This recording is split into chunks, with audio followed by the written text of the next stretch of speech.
Welcome to Weekly Wins and Losses. My name is James Hepner, former real estate entrepreneur turned self-development hacker, coach, and fulfillment strategist. Each week, we bring you a thought to wrestle with that'll help you live fully alive and gain more life. Real life is made up of both wins and losses. Both were designed for your good. That's basic reality. Without facing and learning how to embrace your losses for greater gain, you miss out. You leave 50% of your life experience on the table. So with that, let's begin the show.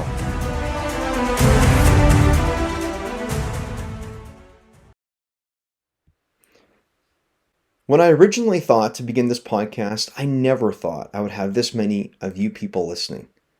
I'm blown away and thank you for all of this. Now, a couple of things I just wanted to share. Many of you have been reaching out to inquire about working with me, and your questions all seem to stem and follow a similar pattern. So, I wanted to make your understanding of what that could look like very easy for you to understand. Let me tell you a little bit about my actual business. I do live events like retreats and keynote speaking. I do group and one-on-one coaching. I also host a no-charge Friday noon virtual weekly wins and losses global video call. Now, I have to say there is a difference between the one-on-one strategic results coaching experience and the live group work like our virtual weekly wins and losses global call.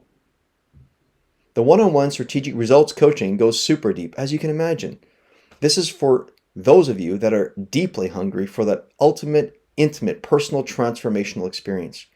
Because it's just you and I, we get to go beneath the surface of your individual experience of life, align with your strengths, and from that place, sculpt, craft, and design a personal success and fulfillment formula that is unique to you. Again, this is for those that are hungry and want it all.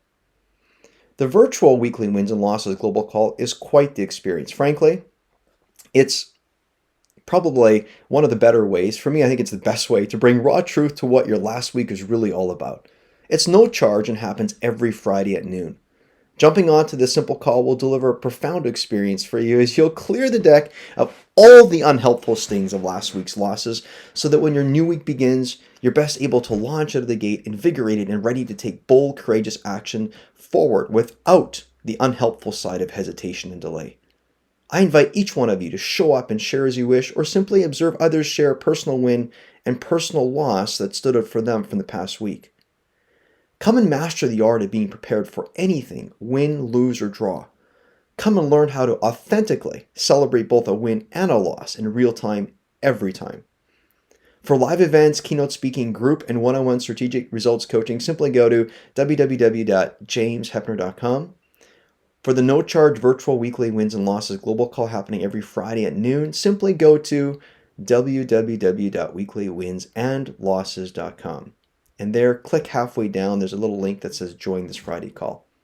So now, please sit back and enjoy this free information. I challenge you to engage with it.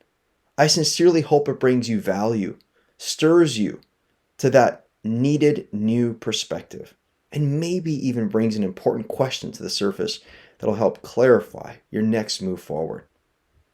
May this episode, number 25, Real Couples, Real Stories, Part 2 with Roger and Nina, change your everyday life. Hey everyone, welcome here. I am beyond ecstatic today because, well, first of all, I have a guest host, which is really, really cool. And I have a guest host, so we both get to be the lead. Yeah, I'm so excited today, guys. I have my husband with me. James is going to be hosting because we have a fabulous couple and we both wanted to chat with them. We have a fabulous couple on today and we both wanted to chat with them. So thanks for joining me, hon. Well, thanks for joining me. And the truth is you lead my life. So when I say I get to yeah, you're right. I get to co-host with you. We get to do this together. This is wonderful. So what's really fun is we had Roger and Nina on, they had us on their podcast just a short while ago. And now, May, you and I, we get to some payback, some retribution.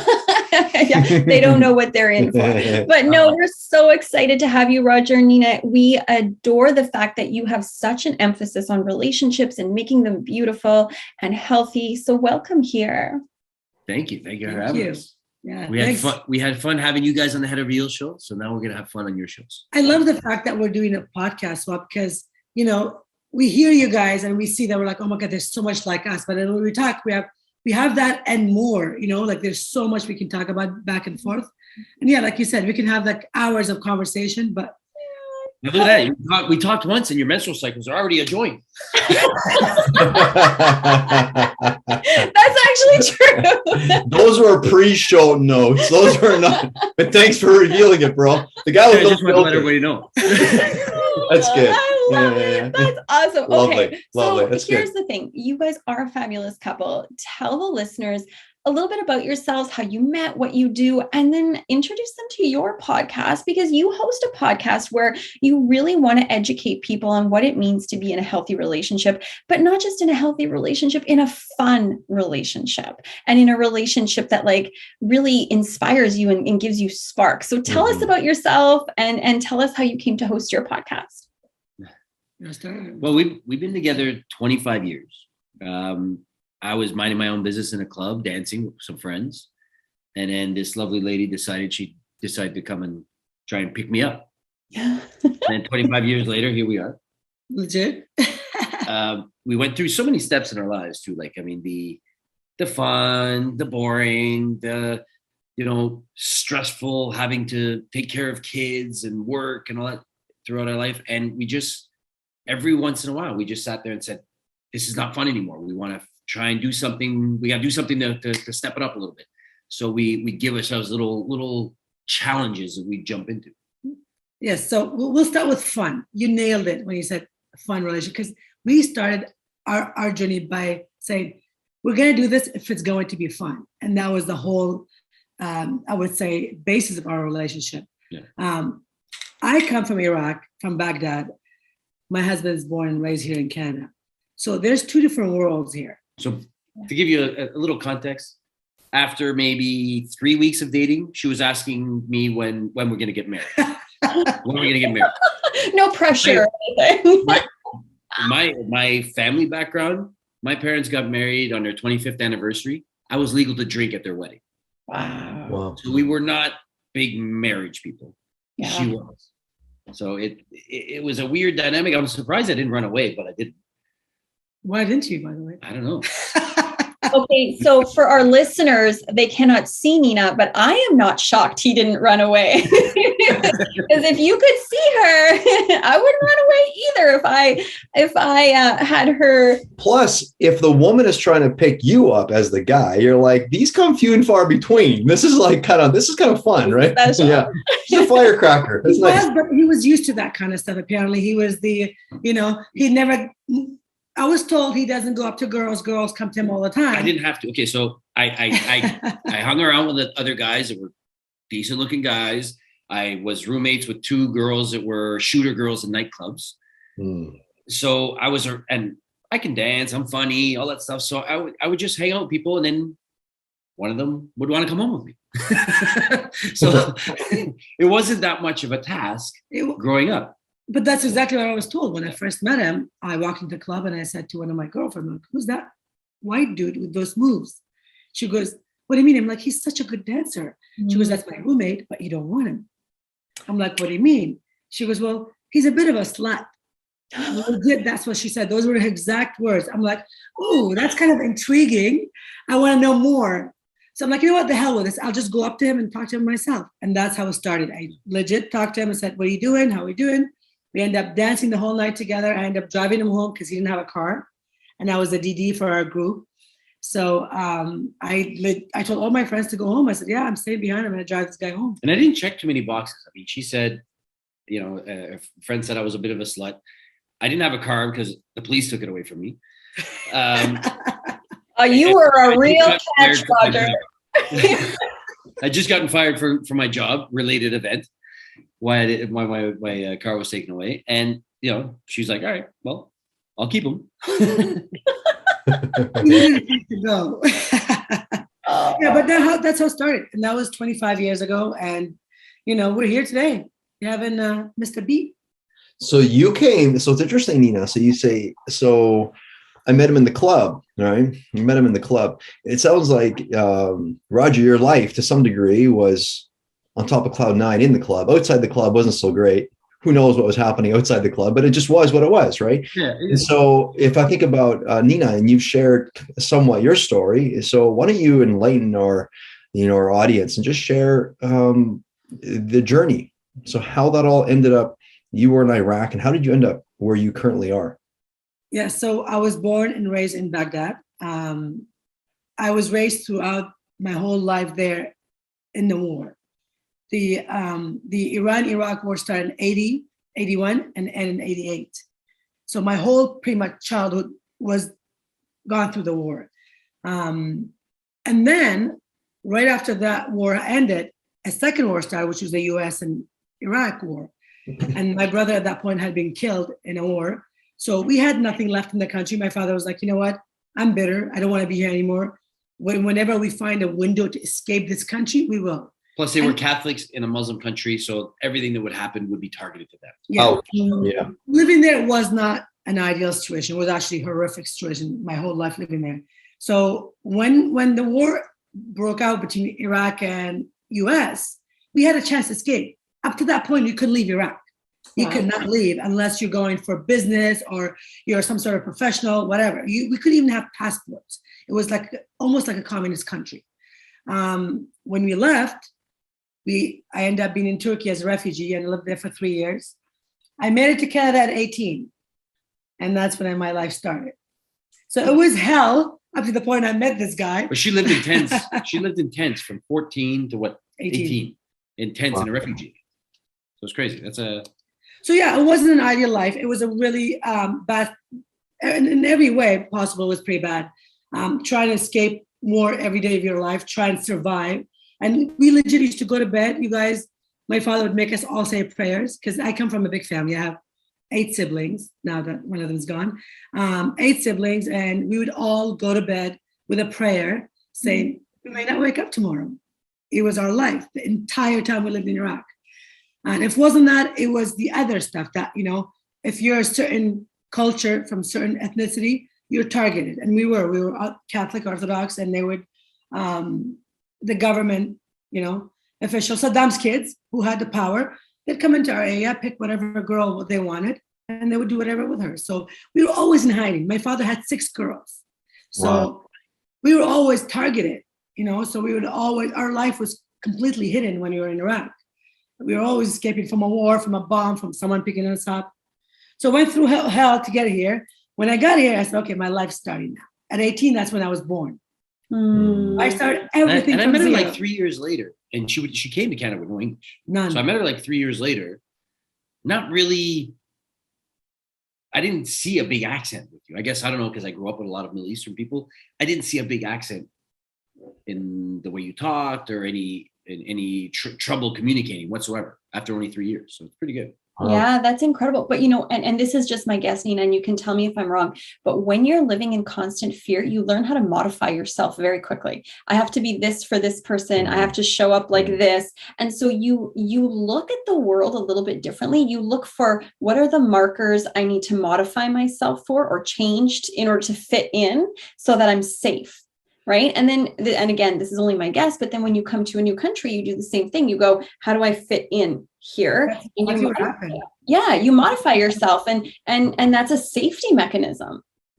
I put myself out there. I talked to everybody. I spoke English without speaking English. I remember my teacher, my math teacher said to me, you're a very smart kid. It took me 3-4 days to figure out what smart meant. I had to go back home and figure out from my Arabic dictionary.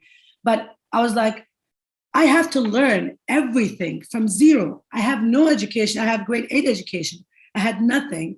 And living in the tents for 3 years and just trying to survive even there. When I got here, I was like, I have to survive in every way I can. So I got 3 jobs. I was working legit 3 jobs, going to school and talking to everyone on the street. I would talk to people. I didn't care. I didn't care if I knew what I was saying. And that's how I learned. Because he said, I knew how to speak. I'm like, no, I learned because I threw myself out there. I didn't care. I was bullied. I wasn't bullied. I was like, I'm learning.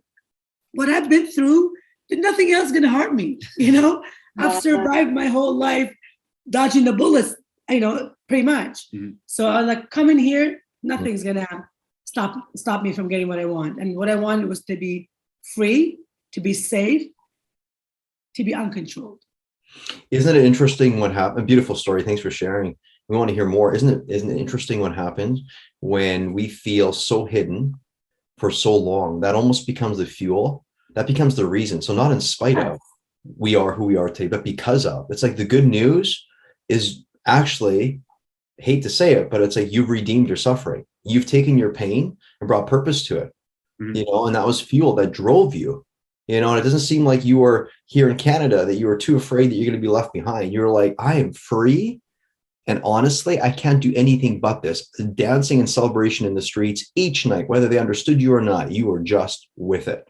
That's it. You were just there. You were just life. You're like, I have escaped.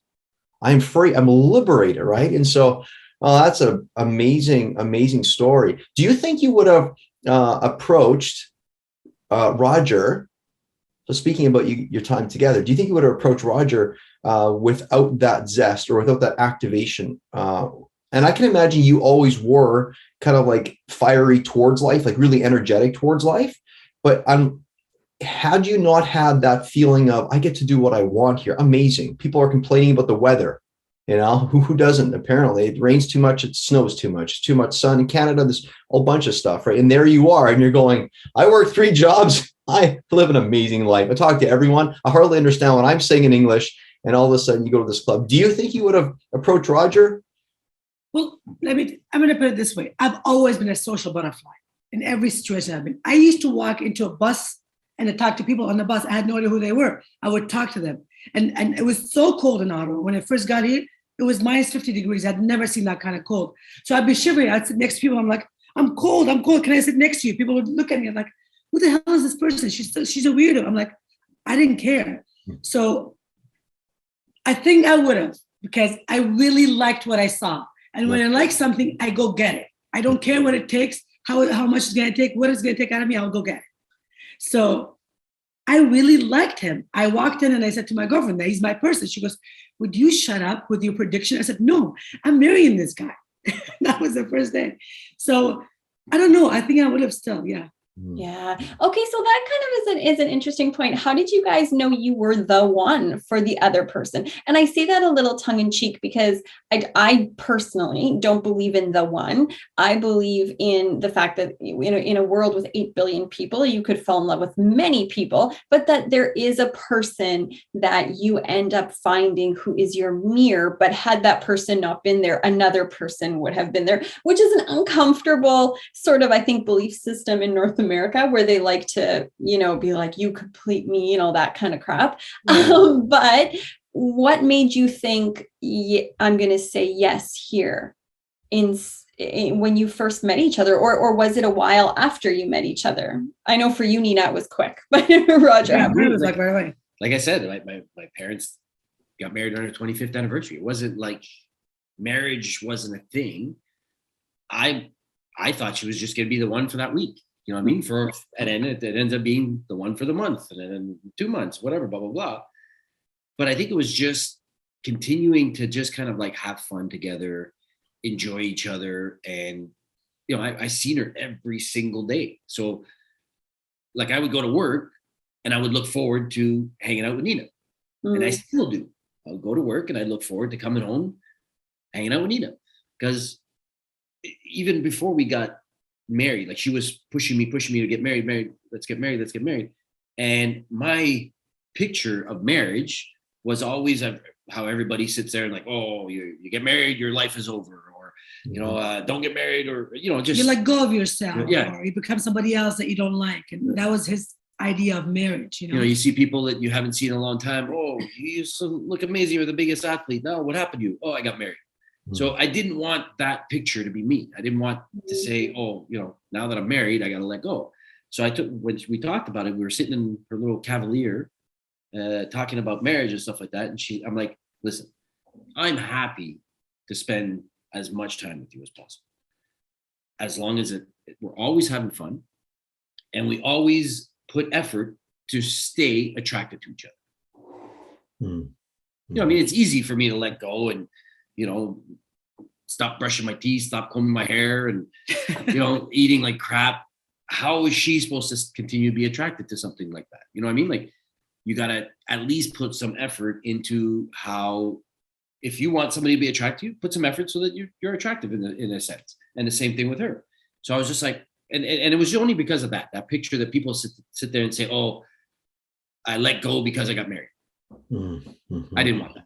Yeah. I had been in other relationship beforehand. Like, it wasn't my first relationship. I had been in love with other guys, but when I first met him that night, there was something about him that I told my girlfriend, I said, I don't know what it is, but I want to know more. I want to hang out with this guy more. For the next 2 years, straight, no missing one, not even one day we missed. We were together every day for the next 2 years. Wow. So there you bring up across something really important, Nina, because it seems to me, and of course, Roger and I, we got something in common. We have body parts you guys don't, need body parts we don't. So Roger and I are of masculine gender, and we're primarily intermasculine, right? And you approached him, you saw something in him. And what I'm picking up from you might be wrong, willing to be wrong anywhere, but we picked up on him wasn't what apparently allowed him to be the slut that other girls were talking about. All the nice looks and all the beauty. You felt something in him, some inner place that you found, that you spotted him. So what did you spot in that inner? Because we all reckon that we become older. And so our hair will someday turn color. We may look a little different. And you know what? Though we profess that we'll never let our body turn to pear shape, sometimes people develop issues in life and things can happen, right? And so you spotted something that, and I don't know if I'm saying anything proper here, but it was like, I wonder if it didn't allow him to feel like he could just be with you. He didn't have to worry about all these constructs, and that was picking up the girls, but he was seen. Does that resonate with you, or what did you see in him? So before I met him, I was the kind of girl that I'll never approach a guy. The guy has to come to me. He has to make me, his thing. He has to do this. I will not put myself out there. I was always me. So the guys always approached me and hit on me all the time. When I walked in there and I saw him dancing on the dance floor, I turned to my girl and asked her that, and she said to me, "That's my roommate. You don't want him." Something kind of clicked, but it was, first of all, it was his hair. It was gorgeous hair. And then his dance move. And then I said, she made me change it right away. I said, "Well, what do you mean? What do you mean?" She goes, "He just had one night stands." I said, "Oh, that's not going to be a problem with me because I'm not going to sleep with him." And I did it for a whole month.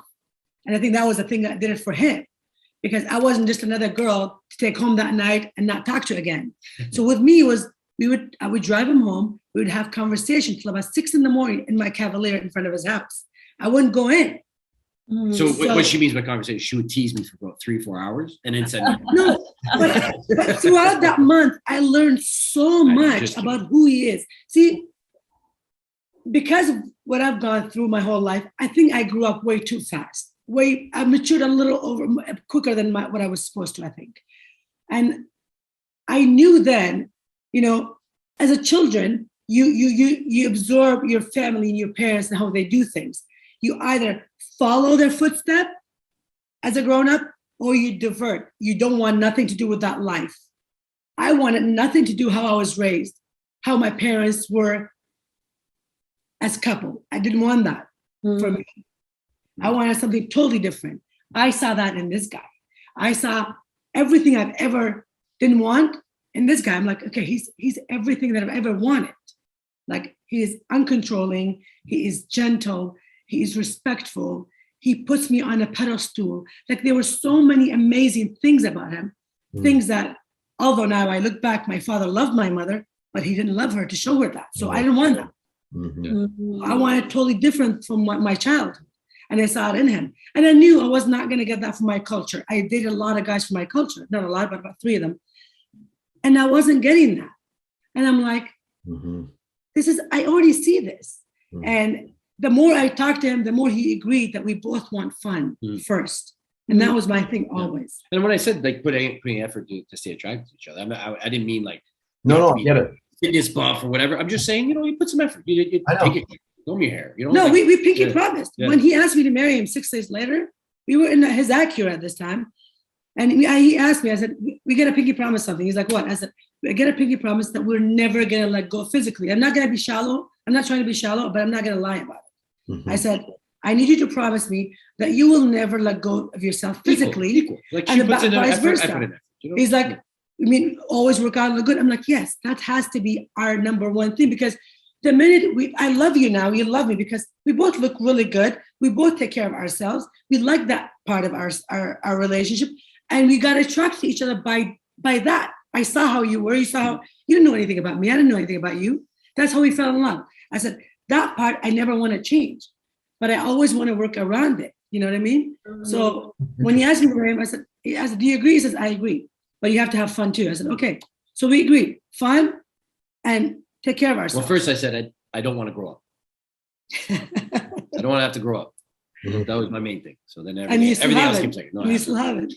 But like, I think I hear what you're saying, because one of the things that is really important in every relationship is shared values, right? Like, you don't have to have the same values, but do you have values that you share? Because you can have your own values as a human being, and James has his values and I have mine, but we also create something together where we have shared values and we want to agree on them, because then when life gives us the ups and downs, we can go back to that and go, hey, remember, this is what we valued. Remember, this is what's important, to us. And I think that that's beautiful. Whatever those are for each individual couple will have their own. And I think the other thing that you're speaking to, that many of us have also really experienced, is this idea that we've looked at the generation above us and gone, but not that, right? Like, I don't want, so when you talk about like, I don't want to grow up and I want to have fun and I want to do these things, you're basically talking, and you can correct me if I'm wrong, but you're talking about keeping this like childlike wonder about life that so many of us looked at our parents and went, where is that? Like they got burdened down by obligation and responsibility, and it stopped looking like they had fun, because we can get burdened down by, now we have a mortgage, now we have kids, now we have this, now we have that. And all of a sudden you see these like sour-faced 50-year-olds walking around like going, oh, them young kids or whatever. And, I think it's admirable to go, here's the thing. I want something different than that. And that's kind of what I'm hearing. Now, here's the interesting thing. I maybe I mentioned this last time, but I'm a huge fan of Esther Perel. And she's a relationship psychotherapist. And one of her things is that you have to be able to change in relationship, that most people leave a relationship not because something is wrong with their partner, but because they don't like who they are anymore in the relationship. And there doesn't seem to be room to move.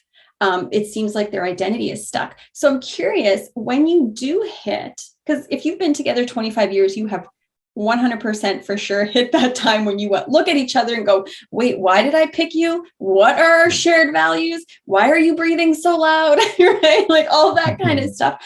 What allows you to quick disclaimer. Haven't told you this, but sometimes she snores at night. I do not. Oh, don't say that in public. That was gonna be my thing. I'm gonna say he snores. I don't snore. Yes, you do. Why would you say that? You're saying talking a lot. I'm like, well, we'll just ratchet this into like what needs to come out right now, right here. I'm editing this. This is gonna go edited out. Nope. I love that though, but it's true. He does too sometimes. I'm really, really tired, but I don't snore that often. But yes, we have been through so many of those instances, especially like starting with kids, and we're doing that little rabbit wheel thing where you kind of wake up in the morning, go to work, come back, deal with the stuff with the kids. She was at home, so I had to start taking care of them when I got home, and it was just the same thing over and over and over again. And I find every time we kind of get complacent, that's when we start, like you're saying, maybe it's not the breathing too heavy or that kind of stuff, but I start not liking the person I've become. And whose fault is that? Oh, it's because of everything that I'm dealing with. I got a wife, I got kids, I got this, I got that. So I found those things would come up with us, and we'd argue a little bit more. We'd stop taking care of ourselves. We'd kind of let go, and then we'd notice it, and we'd say, okay, well, it's time to try something. And basically, like, whether it's a new task or whether it's a new adventure in some sort of way, you know, we got into that Challenge, place. 100% challenge. One of the first things is we both got into real estate together.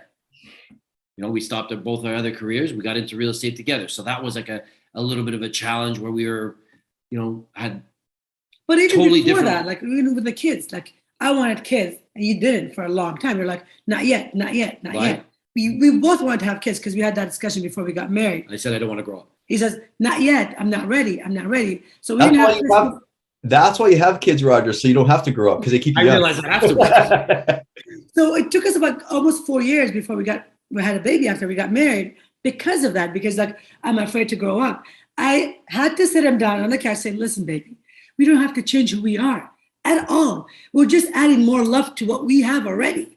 That's all we're gonna do. And I'm capable of taking care of the kids. You're capable of taking care of kids. Why aren't we doing it now? Why we have to wait later? At that point, I was almost 30. I said, my whole goal for this marriage was, from the beginning, when we have kids, to have them before I'm 35. I want both my children to be at school before I'm 35.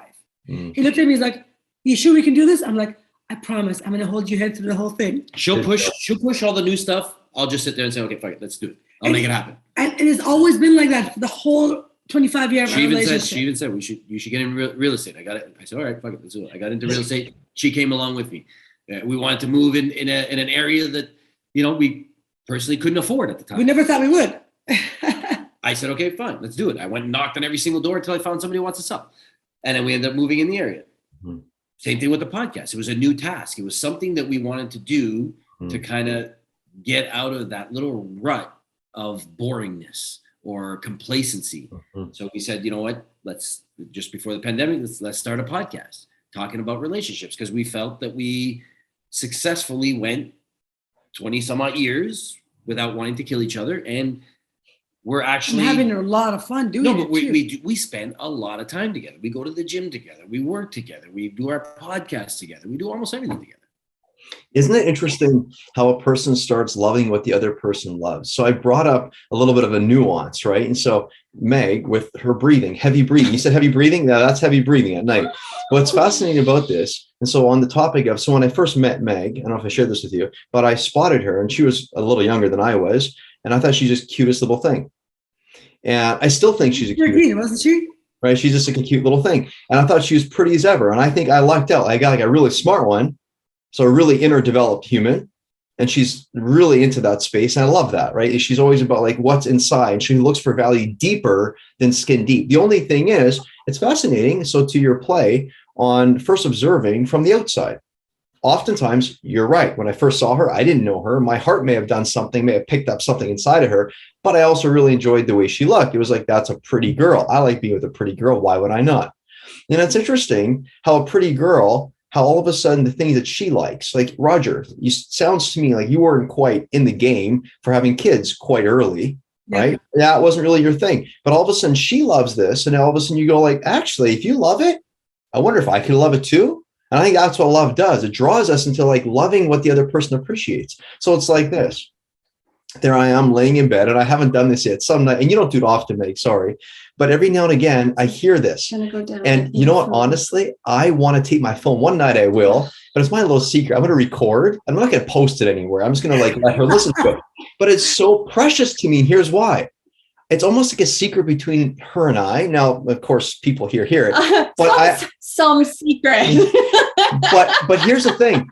I call her, I first started calling her my mini Meg, but she's my mini Megalicious. She's mini, but so Megalicious for me. Like she's just I love that. So her breathing heavy, aka other things you do. Okay. That space is like, it's so unique. I love it about her. I got this beautiful little girl. And she has a slight little snore at night sometimes. It's like, oh, it's I'm like sleeping on the couch from now on.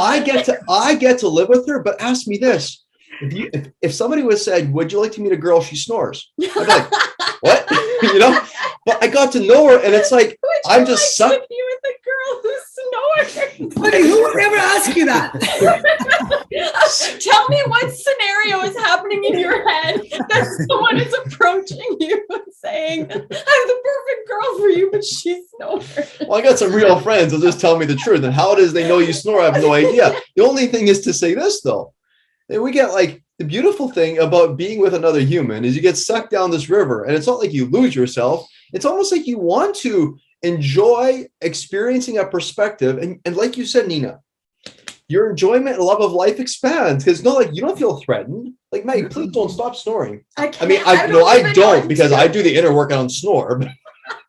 No, but you literally get to experience another dimension that you get to love. And you thought, how could I have loved this before? But now you make room for it and you love it. It's like, I would miss that about you. Like, I miss many things about you, but it's like the little things like, oh, I don't wake up and she's like, I wake up early and she's not snoring beside me. That'd be horrible, because I like it about her. It's my Meg, you know? It's getting worse and worse. Anyway. Everything else in life too. Like, it's challenges that makes us stronger and happier. I think I've always been a person to love challenges. Throw me any challenge, I'll take it on and I'll, excel in it. It's just who I've been. Even with him, when she said to me, when I first met him, the girl says, "You don't want him, he's a slut." I'm like, ooh, there's a challenge. Let me figure this out, and that's how it started. Luckily, she didn't say I snore. It would have been over. That would have been a deal breaker. But you know what, Nina? You just made me think of something. I can't believe I didn't put this together before, but like, I grew up in a very a tumultuous household, right? Where my dad was an alcoholic, and like, just things were very, very weird in my house. And one of the things that I loved about James is that he was a challenge, because I needed a challenge, because my home was always challenging. Like, there were things to get across, there were things to figure out, like, and I liked living on that level of like, right. Even though it was tiring sometimes, it felt good to go, like, I'm wrestling with things that really matter. I'm doing shit. Like, I'm really working things through. And then when he came along and he saw the world completely differently, I'm like, oh, this is interesting. This is something to wrestle with, and it's a challenge. So with you having grown up the way you did, and to have that kind of high octane lifestyle from young on, you needed someone who could meet you there, right? And that's sort of that spark that, like, oh, this guy is going to be a challenge, and to be that's what it was. But when I first met him, I got to know him, and I was like, oh my goodness, this is exactly what I need. Because like you said, my life was so high in every way. It was very challenging up to that till I came to Canada. So I'm always used to that. So when he came in, even though it's a great change, he was so calm. It totally the opposite of me, which why I fell in love with him. But in life, I need that, but I also need the good challenges, not the challenges I grew up with, other challenges that I created for myself, which was the children, which was, the real estate, which was taking on business, which was taking on things that we didn't think we could ever do, but we excelled in them, because I'm like, dude, I come from crazy life. I can do anything, but with him, I'm safe, I'm comfortable. I just needed something extra. I still want this, but I want something more challenging, but in a good way, something I can create, Beautiful. Yeah, so beautiful. Yeah, isn't that interesting? Wow, there's just a few things going off in my brain right now. It's fascinating how when we observe leadership, right? So I'm putting myself in your shoes, and perhaps I'm going to get this wrong, and I don't mean to be insensitive, but there you are in Iraq, and there's so much suffering that the leader at the time, I mean, there's a few leaders, but Saddam Hussein is one of them, right? I don't know if actually that may have been the leader the whole time. He was the only one. He was the only one. The only one. And so leadership, and so everything was central around him. So you became very aware of what leadership apparently was here for you. And so leadership became central. So for you, you were like, there is a way to lead, and sometimes we need bad examples to know what we like. And so if you lead in a harmful way, you become a dictator. If you lead in a positive way, like you say, like I got a song that I love, I think it's by Ava Max. It's Kings and Queens. So for those listeners who want to check it out, Kings and Queens. And it literally talks about us as kings, us as people, we actually want the queen to be on our throne, and us men to be on our throne too. We get to coexist. It's not one or the other. And so leadership done well, like what I hear, and even when we're on your show, like I sense a very, well, let's just say it this way. I wonder how much you struggle with power dynamics, simply because you both honor each other. You both are trying to bring the throne to each other. Like Nina, you do it to Roger, you do it to her. So you're in a healthy collaborative space within there, right? And so one of the things I guess and we're going to slightly shift now, and we've been pretty real the whole time, but shifting into talk to us, in which area in your relationship would you say you struggle? My listeners love this stuff. So I would just say they love this shit. They love to hear the realness of, and please just be real. Just be real. And I think that most of the things we struggle with is exactly what you said, is like you said, the leadership role.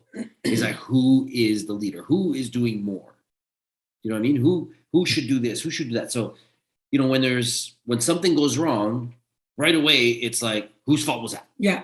You know what I mean? Whose fault was that? Was it because you did this, or is it because I did that? You know what I mean? So I think that's where we get like a little bit of friction between each other, or if an argument. We did. I don't think we have that anymore. Haven't seen it in a long time. Well, it's not that it's serious. Like, think about the last few arguments we had. It's like, you got to do this and I got to do this, or you got to do that, or this happened because I did something, or, you know what I mean? We didn't get that listing because this, or you know, so it's. Well, no, that's analyzing things how things went wrong. But we blame. Do we? I think so. I think we did a lot more than we do now. And I've been really authentic. I think we have gotten to the point in our relationship that personally, I think maybe they're going to coach us right now on this, because I sit there and say, okay, there's an issue. Mm-hmm. I'm like, what did I do to bring that issue up? What was my role in it before I come to you? Sometimes I'm PMSing. It comes out quicker. I was going to say, I don't know. I know you come back to that. You sit there and say, maybe what could I have done wrong? So it's fine. Then I'll accept that. Like, and that's what it is. Put it this way. We were one time, we're in Ottawa. There was a big ice storm. We were out with friends, out in the nightclub. And Nina's in her high heels, looking all good. And he's like maybe 15 feet from me. She slips and falls and slides almost underneath a parked car. And she gets up mad at me because I didn't catch her. That was 10 years ago, by the way. But still, 10 years ago. That still happens today. Serious. If she were to walk into something and I'm far away, why didn't you stop me? I'm like, because I was like on the phone with you. Like, how can I stop you? But you know what? In all fairness, like I can so relate to that, Nina, because James brings me flowers every week. Never. He almost. I freaking wear flowers, people, for her. No, he has the exact same shirt, by the way. The exact same shirt. I was thinking of wearing it. He does. But it's so cute because like every Saturday, James will go out and he'll take my shopping list. He's like, babe, I got this. He goes, he does the shopping list. He brings home flowers. And this is the first thing I say, really? Orange flowers this time? Interesting. I would have liked pink, or something stupid like that. And then he just looks at me like, what? And I'm like, oh, I think I just made a mistake. What I meant is they're lovely. Thank you. And I have to like backtrack. But I think like for me as a woman, I'm always going for perfection. I'm going like, is this going to match in the living room with my pink pillows, with my this, with my that? And so then I just let that come out instead of going like, no, you just did the most wonderful, amazing gesture for me. And you do it consistently every Saturday. That's what matters. And so I think that I can just relate to that, because I'm pretty sure if I would have fallen, I would have been like, dude, couldn't you have told me there was ice there? Or couldn't you have pointed that out or caught me or shouted it out or something? So I can relate to that. See, it didn't help that I pointed and I laughed, but. But you know what's interesting? I don't get flowers. Maybe now you will. Maybe I did it for my birthdays and Mother's Day. That's the last time I saw it. Oh. But to James' point, though, all these issues and struggles, I think, was more in the beginning of our relationship. I think we're at the point now that we really don't sweat the little things. We really don't. If there's an issue, I think we have learned with so much work that we're still doing a lot of work on our relationship. It's always changing. Like you were saying earlier, it's always changing. We're always different people. We're always trying to figure out who you are at this stage of your life. Who am I? But things have gotten so much smaller than they were before. The big problem that we thought it was huge at the beginning of a relationship, in the middle of a relationship, now they're like minuscules. They're nothing. Yeah. I look at them like, what? Even our kids say, you guys fight over the stupidest things. Yeah, I mean, there's nothing for us to, but I don't dwell on those. I don't worry about those. I don't think, oh, I'm going to lose my husband, my marriage is over because of the dumb little things. No. So that's one thing that we're out of that stage. That is past us. Like now we're forever together. Like there's no him or me. Like it's us. Well, that's one thing we talked about on one of our episodes on the Head Over Heels show, just a solo episode, being her. We were talking about when those things do happen, any kind of conflict or fighting or whatever it is. One thing that we know is we're both safe in our relationship. No matter what I do, she's not going to want to leave me. No matter what she does, I'm not going to want to leave her. Yeah. You know what I mean? Unless it's something completely out of the ordinary. I don't What know, would be but for you? I have no idea. Why But would I'm you just, leave me?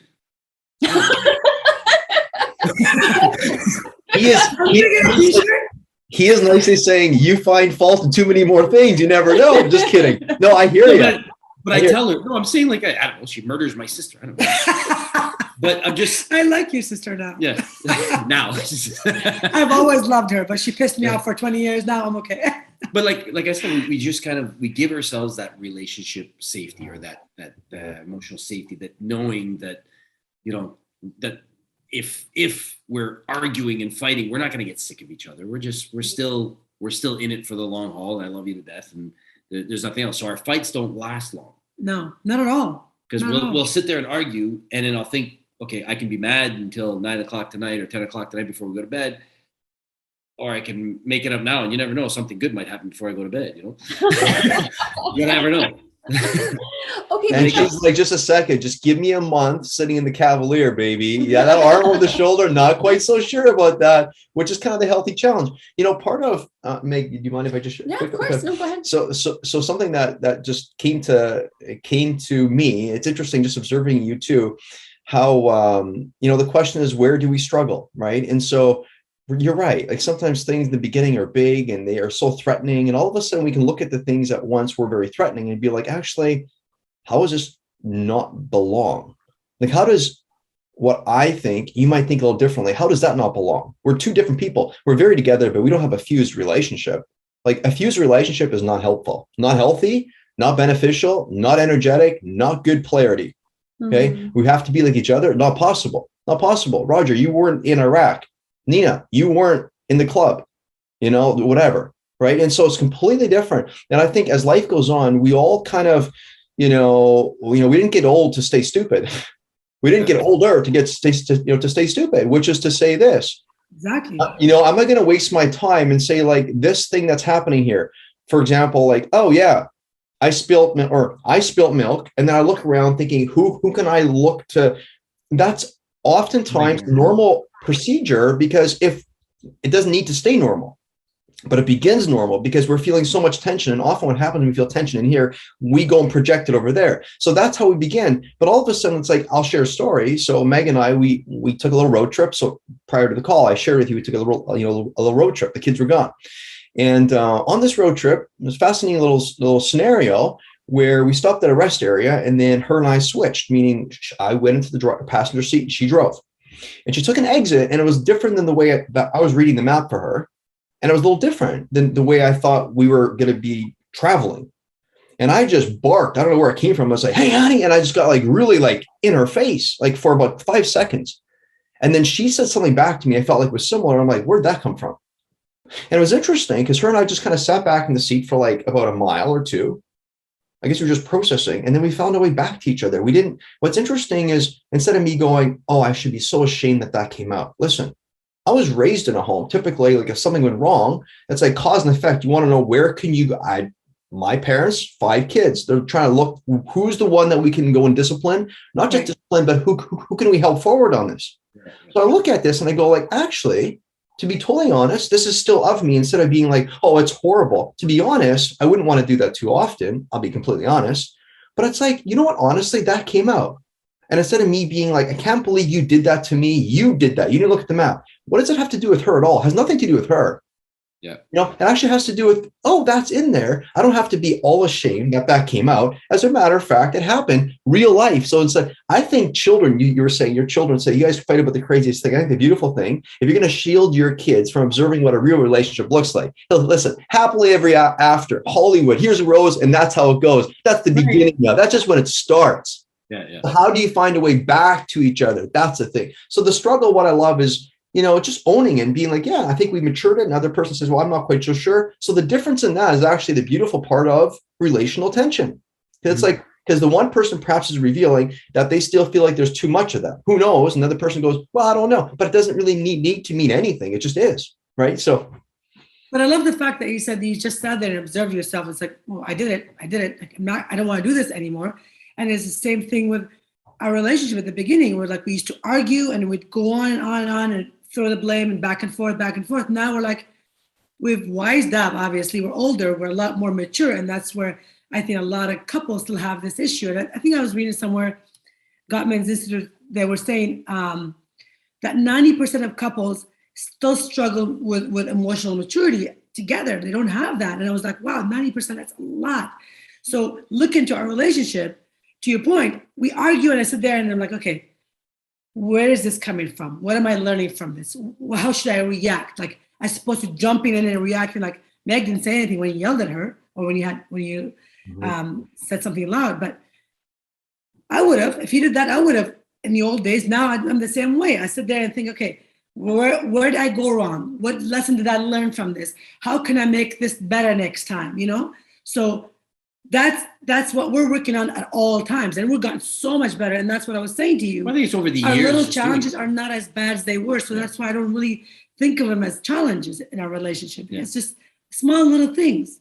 And we need those small little things to continue having a great relationship. Yeah. But we know we're going to make up. So why wait 8 hours of silent treatment or whatever the hell it is for whatever road trip you're on? Imagine going the whole road trip and not talking to each other anymore just because of that one little incident. Oh, so we'll do that, and then we'll just kind of like, all right, sorry, or whatever, and kind of make up a little bit. And a lot of that has to do with that relationship safety. I know that I'm safe with her. I could say the dumbest thing in the world, and we'll fight a little bit about it, but we'll fix it. Yeah. I mean, the same thing with like the relationship safety stuff helped us with all kinds of stuff. I mean, jealousy, all that stuff. Like I'm not worried about the way Nina will dress if she wants to go out. Actually, as a matter of fact, we go out on dates all the time. And I sit there and say, dress exactly the way you want. Some people say, oh, how can you let your wife dress like that? As a matter of fact, you've got a few emails and DMs saying, I can't believe you let your wife go out like that. Yeah. She's half naked. But she's safe. We don't know these people. Yeah. They just feel like they can just email us. Or some people, saying, how can you let your wife go like that? Friend, yeah. But somebody actually messaged me saying, and she was wearing a dress at a wedding. And it was funny because she had a totally different thing she was going to wear. But the girl that was getting married, this was like a second marriage for this couple. She's a beautiful Latina girl. He's a very loud, flamboyant guy. She goes, how do we dress? She goes, bring the sexy. That's what she said. So she changed. She got a new dress that she wanted to wear. And it was sexy, but it wasn't super sexy. It was just like open in the back and a little bit on the side. It was tasteful sexy. And I was getting all kinds of men. How can you let your wife dress like that? Blah, blah, blah. I'm like, first off, she feels extremely safe because she's with me. Mm-hmm. No guy's going to come up and overly or think she's a, slut or whatever, you know what I mean? To try and pick her up. She's with me. So she feels safe as hell. I love looking at her like that. I actually love when other people look at her like that.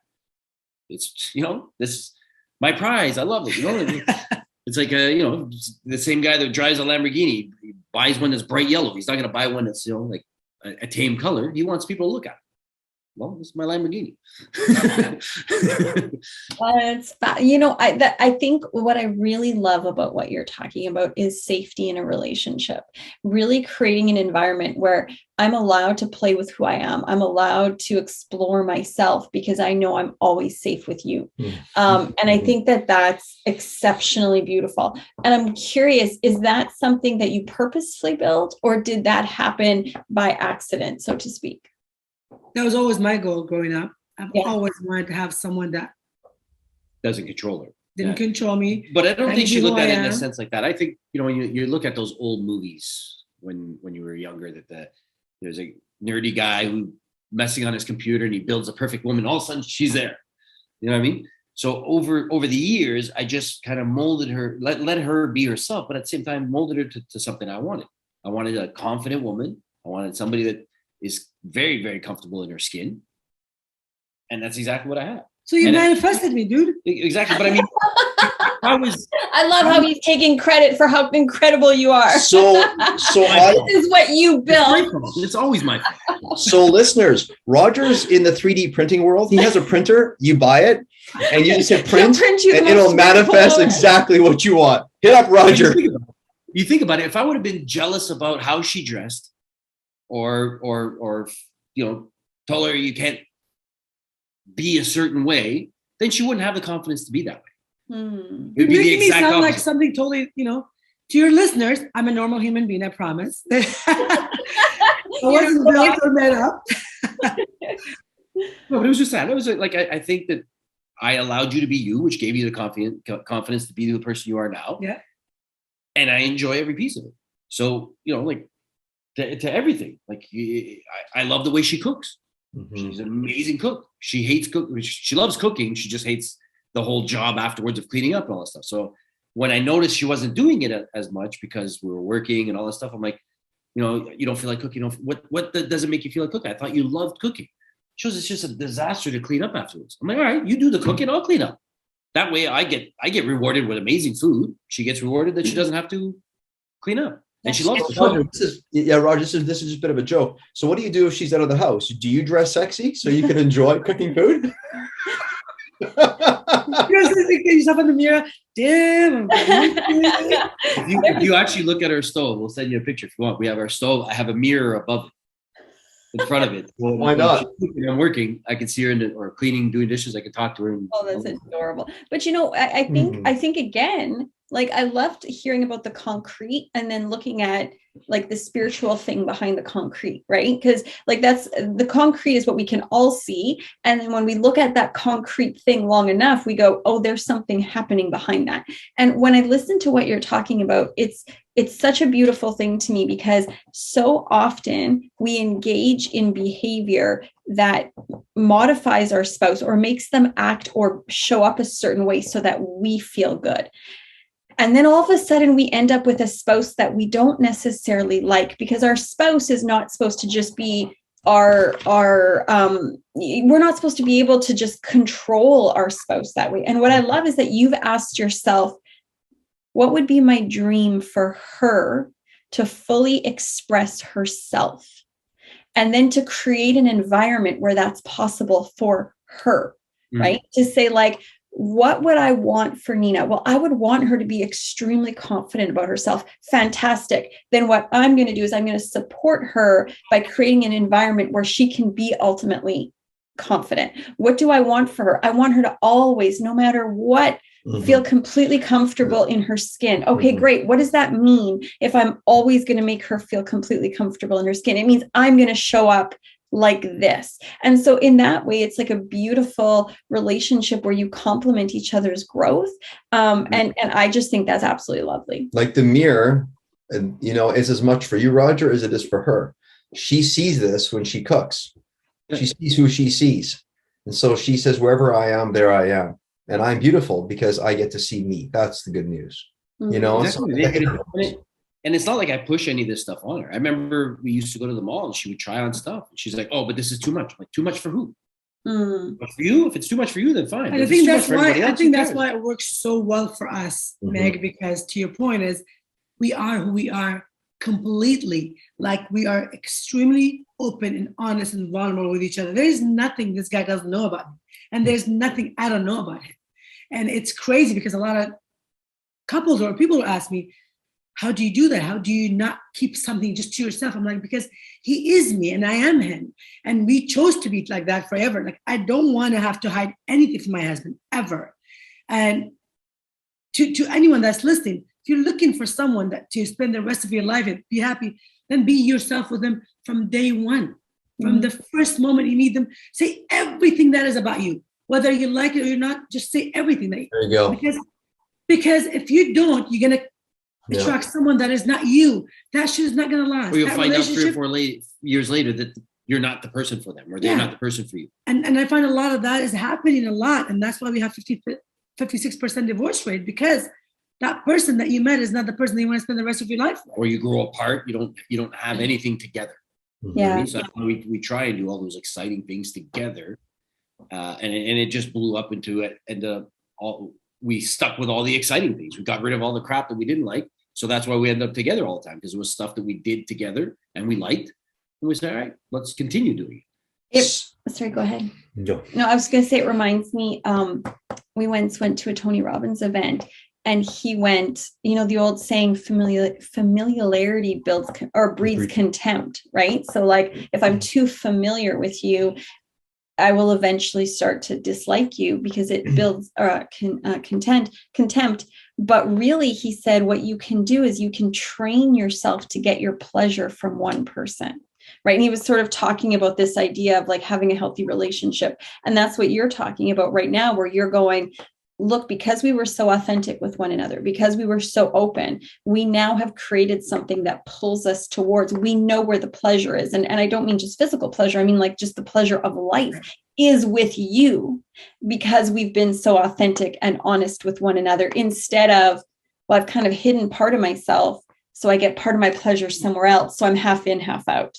Right. So I think that's really beautiful. So you entrain yourself towards one another. Like Roger, you were once with perhaps more people than one. All of a sudden you went from, I'm not getting sex for a month, however much longer. And you know what ended up being? It was, she just drew you. It's like you, so some people go, how can you be with one person? And it's like, actually, it is a decision, and there is an entrainment going on. And it is one of those things. Before we end, one of the things that I just want to bring up, and I think you have kind of opened it up, May. You've just been fantastic, as you always are. Are you giving me a compliment as your co-host? Yeah, you know, I love how he is with you, Meg, because he's constantly complimenting you. I don't know if you noticed, but I've noticed that. He's always complimenting her. Like always. I love that. Yeah. Oh, now I'm going to listen to our episode and go, let me hear it again. So Roger, you, like right? I always wanted to create a safe space for her just to realize who she was. And that's been my life's, I could cry because anyway, let me say it like this. I think the good news is when we realize that the truth is we are a coin. We are both sides of the coin. Mm-hmm. Authenticity doesn't come when you reveal all your accolades. It comes when you show everything. So your struggles, your good, your everything. And someone goes, dang, I don't have to struggle now to figure out the real you. You made it easy for me. Who doesn't want to have somebody make it easy for them to say yes? Mm-hmm. You know, and that's the good news, right? And it's like, and sometimes I think what we look for in life, just on the premise of relationships, we look for someone present, someone that is going to be able to safely onboard what we bring them. And sometimes we find people like that and we just go for it. We're like, you know what? I am just all of me. And you're going to get to know me anyway, so I may as well just share it now. And when we do, you know, that's when we get to, like you guys, what you talk about, right? Meg and I, you know, our relationship, it was real and raw right from the beginning. It had need of, because we were not going to waste our time. I was also so messed up. It had to be real, right? In our tradition, where we came from, you know, it basically was, you dated for a reason. You didn't just date casually, not really. You dated because there was intention perhaps for marriage. And so you were always going, is this marriage potential?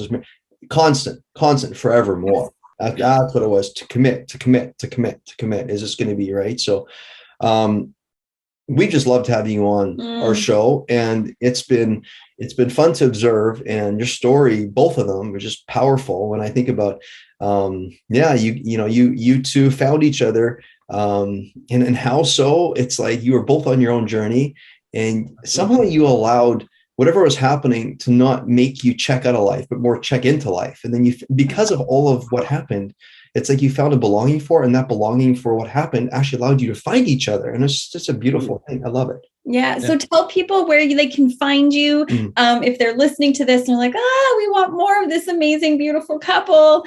Tell the people where you're at. Well, we're everywhere on social. Our podcast called Head Over Heels Show. It's on all the platforms that you listen to podcasts to, like Apple, Spotify, Google, everywhere. Nice, yeah. We're on TikTok as a T.fam. I will send you all that information too if you need to. Instagram, again, Head Over Heels Show. Everything's at Head Over Heels Show in terms of the school, in terms of the podcast. But then we have our own Instagrams and our own TikTok. But the TikTok is fun. So if you guys are on TikTok, go to, what is it? T._fam. Perfect. We'll have it in our show notes so people can find you, so that people can connect with you and learn more about you and all the wonderful ways that you show up for each other in your relationship. But before we go, I'd love to hear if you had one thing that you would say to a couple that might be struggling. What would be a piece of advice that you would leave them with? And you can say, buy my 3D printer.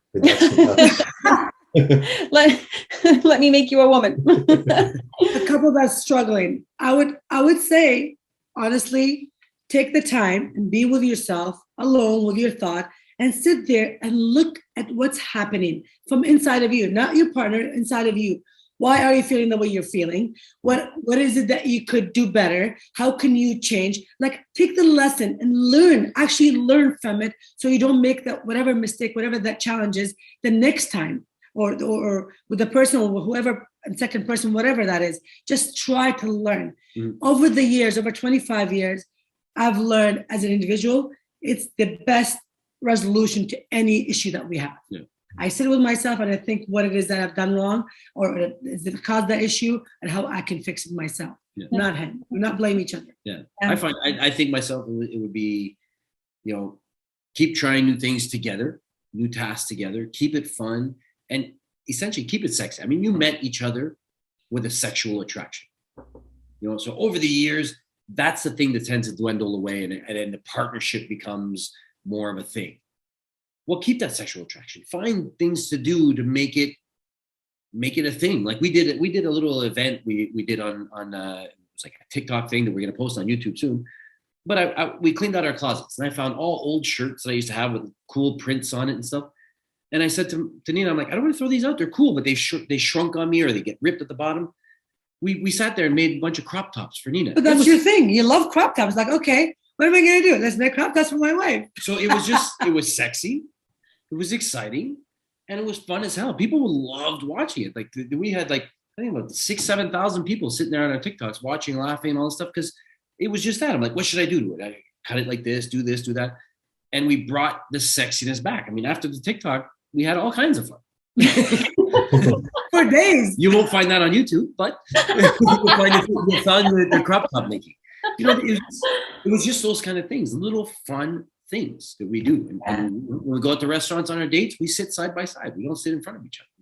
I love that. That's important. Sit by side. Because when you sit by your side, you're like talking to each other. You're feeling each other. If you're across from each other, it's our thing. We find the words just fly by, and you're just looking. You're just gazing outward. This way, you're gazing inward together. No. Choosing to be creative, choosing to be resourceful. Everyone has that option to be resourceful. And you know what, listeners, you can hear that whether you live in a tent and it's a refugee tent, you know what? Creativity can't be stopped. It's a life force of everything. You don't have money for lingerie, for a nice show after. You use a pair of, I don't know, a crop top. You find a pair of socks and you find interesting things to do with socks. I don't know. It just sounds bizarre, but you play with life. Life is what you make of it. And if you're going to be curious and have some fun with it, there you go, my friends. It was a lot of fun. Fun is boring. Thank you so much for joining us today. It was, a beautiful experience chatting with you. Thank you for being my amazing co-host. Until next time, take good care, everyone. I sincerely hope you enjoyed that little interplay.